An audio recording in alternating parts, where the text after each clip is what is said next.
mate. And the balls are so hard right now. Hello AFD squad and welcome to the Euro Roundup where you pick our winners and losers. Thank you for your tweets over the weekend. We've whittled it down. Patrick Van Straten is with me, sometimes against me. How the devil are you? How was your weekend? We were both talking about Altered Carbon before this. Great series on Netflix. Recommend you try it. Any other recommendations before we Ooh, from Netflix? No. I'm f***ing bored of Netflix at the moment, mate. I think it's rubbish. Oh, actually, what I watched over the weekend, I watched Baywatch. Not great. I watched Kong Skull Island. Not great. Did you see my tweet about Baywatch? No. It's terrible. It is absolutely woeful. I'll tell you though, Priyanka Chopra, I was like, oh God. I genuinely, she came on screen and I felt like I was having an asthma attack. Zach's telling us to hurry up behind the camera. I'm going to ignore him. I also watched Life with Jake Gyllenhaal. Thought that was very good. Oh, I anyway, haven't watched that yet. do you know what else was very good? Napoli's performance against Lazio. And this suggestion comes from @Barno1047, which is police code for something, isn't it? Yeah. 1047. Anyway, next. Yeah, cool. Anyway, Napoli remain top of the table. Top of the morning to you. Napoli remain top of the table. They beat Lazio 4-1, and of course Lazio are in third place right now. It was actually Maurizio Sarri's 100th Serie A game as Napoli boss, but they were behind after just 2 minutes. Stefan de Vrij scored for Lazio.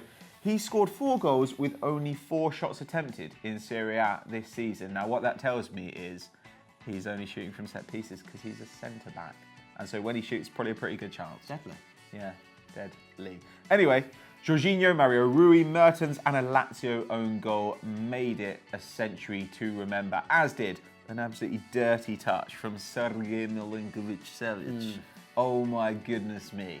It would get you pregnant, that touch. Yeah. It was absolutely nuts. I retweeted it. If you haven't seen it, go and have a look because it is absolutely delectable. Yeah, and Mertens' goal is like FIFA football. It's staggering what happens. The interplay is nuts. The triangles, it's great. Anyway, they had 68% possession, doubled the number of passes that Lazio managed. Though weirdly enough, Jorginho, not top passer on the pitch. We usually expect to see that every time he plays, but it was Koulibaly in this game. He made 110 passes, making the most of that exceptional range that we know he has. And you can see why a club like Manchester United, who are struggling for centre-backs who can actually pass the ball, would be interested in him again.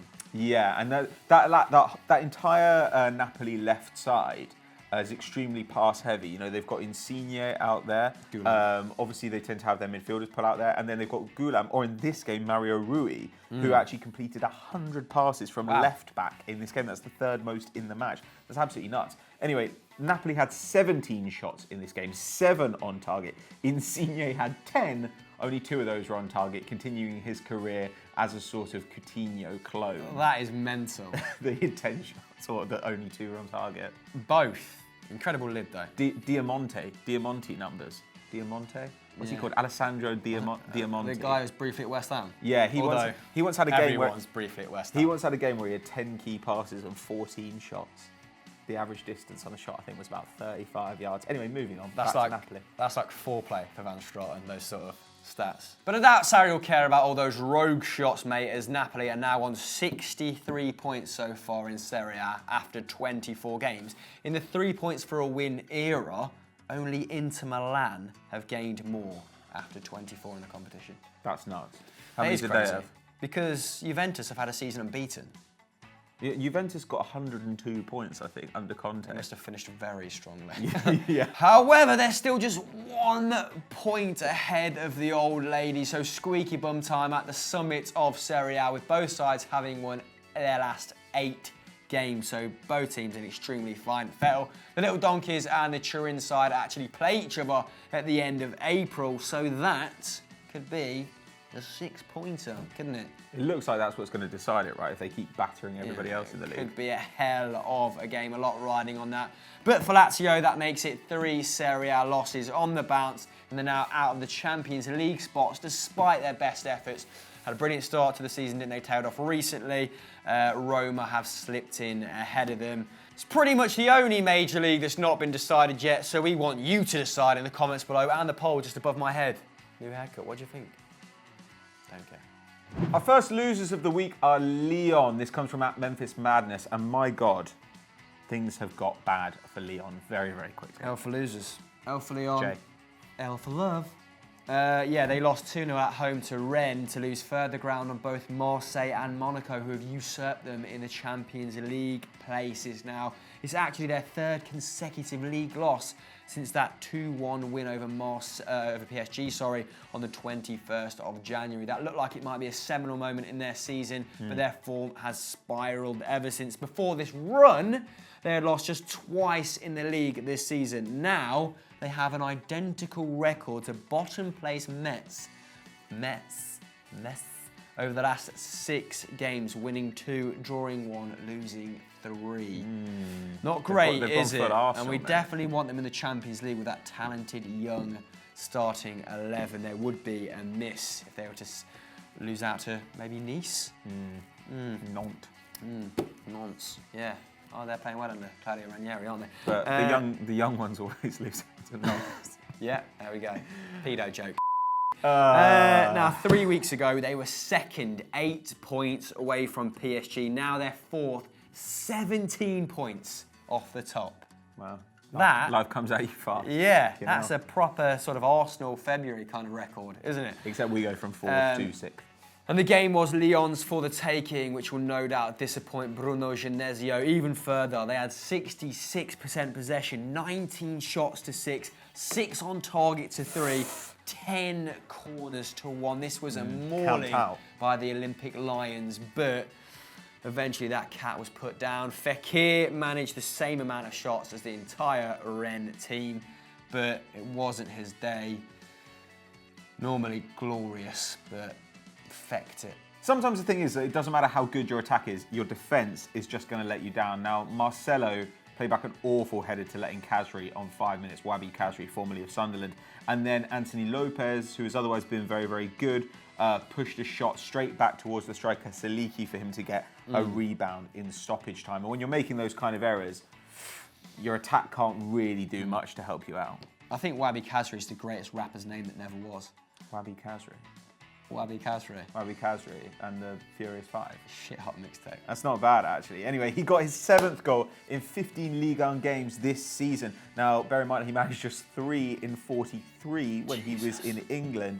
And you see that he's really back on form now. He's in France again. The Tunisian was man of the match. 2 shots, 1 goal, 5 completed take-ons, 3 tackles. That's more than any Lyon player. So he was really putting in a shift. Though we do want to give a shout out to Tanguy Ndombele. I know we're talking about him every week at the moment, but he is having a real coming out party this season. Completed 10 of his 11 attempted dribbles in this game. That is Neymar shit. He's a central midfielder. He's such a little powerhouse, isn't he? He's a really good passer as well. He's quite two-footed. He's intelligent. He's 21. Everyone's going to want him. He kind of dribbles like Moussa Dembele from Spurs in that people just bounce off of him. Yeah, though he's quicker, I think, isn't he, than Dembele, and probably not quite as strong. Needs to fill out a bit.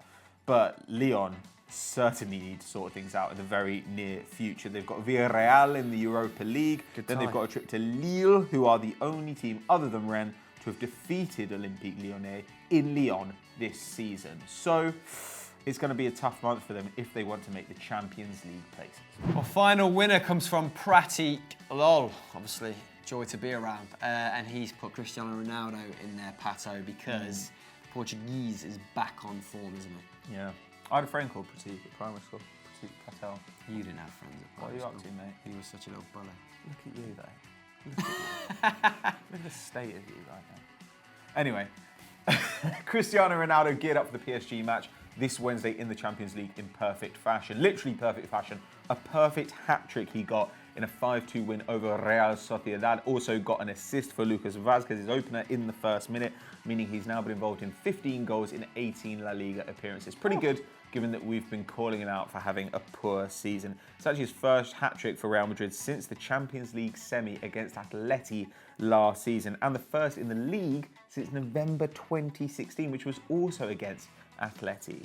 These are weird stats for Cristiano Ronaldo. But anyway, before the 21st of January, he'd been involved in 6 goals in 14 games, meaning that he's now contributed to 9 in his last 4 outings. That's 7 goals, 2 assists. So he is starting to come into form just at the right time of the season. This is what they do every year. They kind of wobble a bit before Christmas, and then suddenly everything clicks into gear and they just turn into a winning machine. However, he was a little bit displeased with the fans. They booed Benzema for missing a sitter right at the end of the game, and he wagged his finger at them like a school teacher, but not very bright school teacher. I mean, pretty reasonable. Not one you respect, though. Did you see Griezmann the other week having a go at the Atleti fans when they wanted him to break against Valencia? And he didn't, and he was like... So wagging the fingers probably Yeah, quite... I mean, he should do what his manager tells him to. Moderate. Right? When they 1-0 up. Yeah. Fans. But anyway, like Pato was saying, Real well worth their win. That's 18 shots to 8, 9 on target to 3, and 7 clear-cut chances created, according to our friends at Opta. Ronaldo also completed 4 dribbles, which is pretty surprising. I think he's been averaging around 1.1 so far per 90 this season. He obviously has transformed into more of an out-and-out forward, and that flying left winger, right winger, which he has been in prior years. But this game rolled back the years and rolled his man, it would seem. Tony Cruz. What can you say about Tony Cruz? Hasn't already been said. What a lovely, elegant, sensual footballer this man is. The goal from outside the box was just divine. 99% pass accuracy, 2 shots on target, 5 tackles. In fact, he completed every tackle that he wanted to, because does what he wants. Felt like. Yeah. So, and of Cruz's 4 La Liga goals this campaign, 3 have come out from outside the box. He normally loves that sort of low, hard one to the right of the goal. Yeah. There's a compilation on Twitter that my friend made. So aesthetically just pleasing to watch. passing it into the bottom corner. So good. Ridiculous. So that's 4 or more goals for Real Madrid in 3 of the last 4 league outings, which will no doubt give Zidane some confidence going forward into that tie against PSG, which is going to be a tricky one. We discussed that over on Continental Club, didn't we, last Friday? So if you're interested in that sort of shit, go and watch it. But chance to change your original answer here, Pato. Are you still going with a Real Madrid? No, PSG victory you went with, didn't you? I think I did. I don't know. I mean, I hope that this is a high-scoring draw. That's what I hope for. But I don't know. I still don't really trust them. I don't really trust Real Madrid. I mean, I went with 2-1 Real, but I think they'll get beat at the Parc des Princes. So, what do you think? Let us know on Twitter and in the comments below. Oh, our second and final losers of the weekend. There's something rotten in Rotterdam. It's Feyenoord. This comes from @HM Waluigi, the perviest of all the video game characters. Except for Rayman, because he's got those little hands that fire out at things. Like Adam Templeman. Like kids. Handsy, what was your favourite Mario game? I'm intrigued. I liked Mario Karts, all of them, but I liked Mario Kart Double Dash. I actually even liked Paper Mario. That was good. I was more of a Smash Bros. Melee man myself on the GameCube. Were. 4 controllers, all day. It's the most shithousey of all the Mario games. Who were you on Smash Bros. Melee? I identified physically with Donkey Kong. Absolutely. Yeah. Same sort of stature. Conky Dong. Strike me as a bit of a Captain Falcon sort of man as well. I don't really remember he was him. f***ing full of himself. Who was the fox? I'm not sure, but I was some smug fox who was always there. I was always Kirby. Yeah, of course you are. Because, Not surprised at all. I love small like a hemorrhoid. pink things, like bonbons. Anyway, Feyenoord, what happened to them? Jesus, sidetracked. Lost 3-1 to Vitesse and managed to have 2 men sent off in the process. Their first double red card, apparently, since the 11th of August 2013. Not even that long ago. Ill-disciplined. After my 24th birthday, though. What time to be alive that was. You met your wife in that year as well, didn't you? Yeah, but that year was fucking garbage. Terrible year for terrible. her. And it was a terrible day at the office for the champions-elect as well, as they were outshot 21-5. 7 on target for the prevailing side, 3 on target for them. Steven Berghaus has 12 goals and 8 assists so far this season, pushing up there, isn't he, in the Eredivisie for top goal scorer. He didn't manage a single shot all game. Steven, come on, get a grip. Look at some of these names of people who got sent off. Bilal Basaciloglu. Definitely not how you pronounce it. Basaciloglu. No. Chikolu. Anyway, and Tyrell Malacia, who actually came on then got subsequently sent off. That's an altered carbon. Appreciate that, yeah. Absolute shithousery of the highest order. And their endeavours were summed up by the fact that Brad Jones attempted more passes in the opposition half, with 12, than any other Feyenoord player in said half against Vitesse, but he only managed to find a teammate once. Which, all that tells me is Brad Jones had 12 goal kicks in the first half. Yeah. Anyway, that leaves Feyenoord in 4th, joint on points with Pek Zwolle. Wow.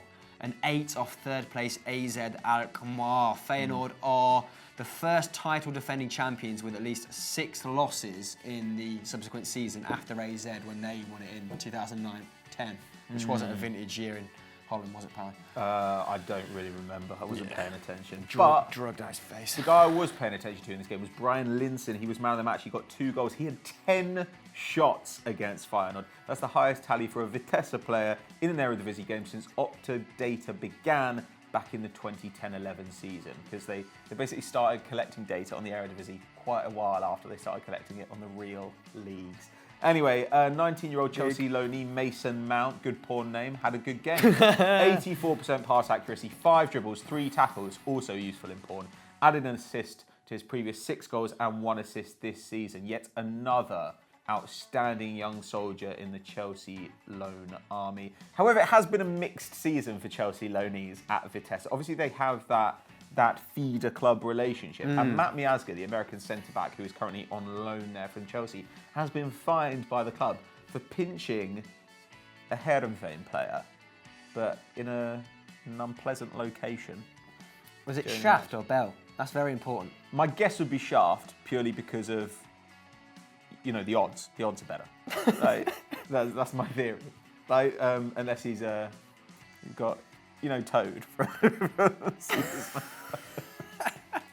Anyway, Vitesse are currently pushing for European football. They're in 7th, but they're only 2 points off Feyenoord now after this result. It's all bunching up in the lower clubs, but as for the title, I think that Feyenoord's chances of defending their trophy have gone now. Unlucky Feyenoord, don't really care. So that's that for this week's European Roundup, guys. Thank you for submitting your entries this week. Do so again next week on Twitter. Handle is below. Patchy Van Straten. What else is worth watching apart from FDFC versus Soccer AM, which we win 3-0. Spoiler alert, go and watch it if you haven't.